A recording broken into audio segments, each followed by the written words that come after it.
Bonjour à toutes et à tous. On s'est probablement tous déjà posé la question. Qu'est-ce qui fait vraiment la différence entre un manager qu'on admire et un autre qu'on subit? Eh bien, la réponse n'est pas une question de charisme inné, mais plutôt une série de choix, d'actions très concrètes. C'est ce qu'on va décortiquer ensemble aujourd'hui. Alors, c'est ça la grande question. C'est quoi la recette d'un manager qui réussit? Oublions l'idée d'un talent magique. En réalité, tout se joue sur des comportements, les habitudes qu'on peut tous apprendre et mettre en pratique. Le tout, c'est de savoir lesquels. Allez, on commence avec le tout premier pilier, le fondement de tout, la capacité à donner une direction. Un bon manager, c'est d'abord un guide. C'est celui ou celle qui dessine la carte du voyage pour que tout le monde sache où l'on va. Et là, le contraste est frappant. D'un côté, on a le manager qui définit une vision, des objectifs clairs comme de l'eau de roche. Chacun sait ce qu'il a à faire et surtout pourquoi il le fait. Et de l'autre, c'est le flou total. L'équipe navigue à vue, sans boussole. Résultat, on perd un temps fou et la motivation finit par s'écrouler. Deuxième point crucial, la décision. Le bon manager n'a pas peur de trancher, de prendre une décision au bon moment même si c'est difficile. Il évite que les petits soucis ne deviennent des incendies. À l'inverse, le manager qui hésite, qui repousse, il ne fait qu'aggraver les choses. Un petit problème ignoré aujourd'hui devient une crise ingérable demain.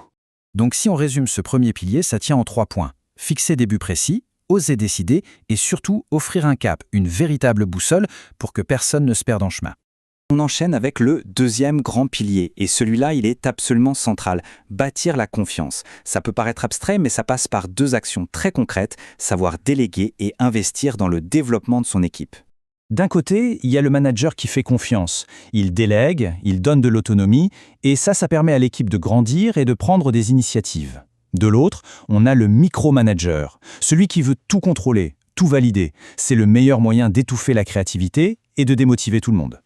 Justement, arrêtons-nous une seconde sur ce mot, la microgestion. C'est quoi au juste? C'est ce besoin de contrôle permanent qui devient paralysant. C'est l'un des poisons les plus efficaces pour tuer l'engagement et l'intelligence collective d'une équipe. Un vrai leader, c'est aussi un formateur. Il investit son temps pour faire grandir ses collaborateurs, pour en faire les leaders de demain. Il n'a pas peur de leur talent. Le manager médiocre, lui, est rongé par la peur. Il voit la progression des autres comme une menace directe pour son propre poste. Et puis, il y a la communication.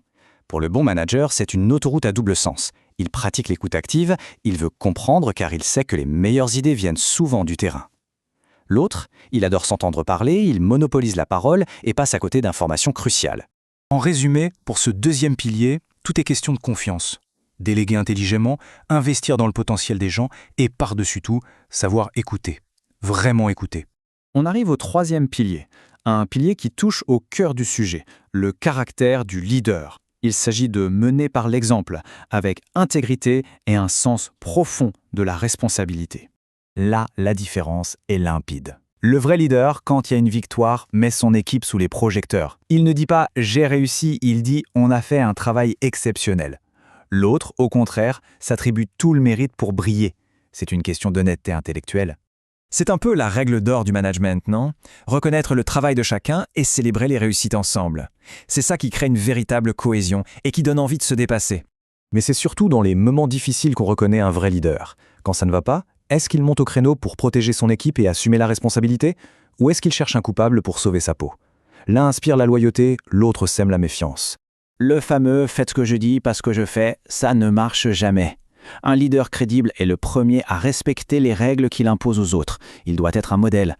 L'hypocrisie, c'est le cancer de l'autorité. En clair, mener par l'exemple, c'est savoir partager la gloire, assumer les erreurs et, surtout, incarner soi-même les standards qu'on attend des autres. C'est la base du respect mutuel. On termine avec notre dernier pilier, et ce n'est vraiment pas le moins important, la touche humaine. Un leadership moderne et efficace, ça repose forcément sur l'empathie, le respect et une communication bienveillante. Un retour, une critique, c'est souvent nécessaire pour progresser. Mais il y a la manière. Le bon manager le fait en privé, de manière constructive, avec l'objectif d'aider. Le mauvais manager, lui, n'hésite pas à humilier en public, détruisant la confiance et la dignité de la personne. Et ça, c'est une distinction fondamentale. Est-ce qu'on voit les collaborateurs comme des êtres humains avec une vie de famille, des soucis, des joies, ou comme de simples ressources, des rouages interchangeables dans une machine? Un manager humain comprend et respecte cet équilibre. Et ça change tout. Pour résumer cette touche humaine, c'est simple. C'est savoir communiquer avec respect, c'est reconnaître que le travail n'est pas toute la vie, et au fond, c'est diriger avec empathie. Voilà, on a fait le tour de ces grands contrastes qui dessinent le portrait d'un bon et d'un mauvais manager. La vraie question maintenant, c'est qu'est-ce qu'on en fait? S'il n'y a qu'une seule chose à retenir, c'est celle-ci. Le leadership, ce n'est pas un don, ce n'est pas inné, c'est une compétence. C'est une série de choix conscients, de comportements qu'on décide d'adopter jour après jour.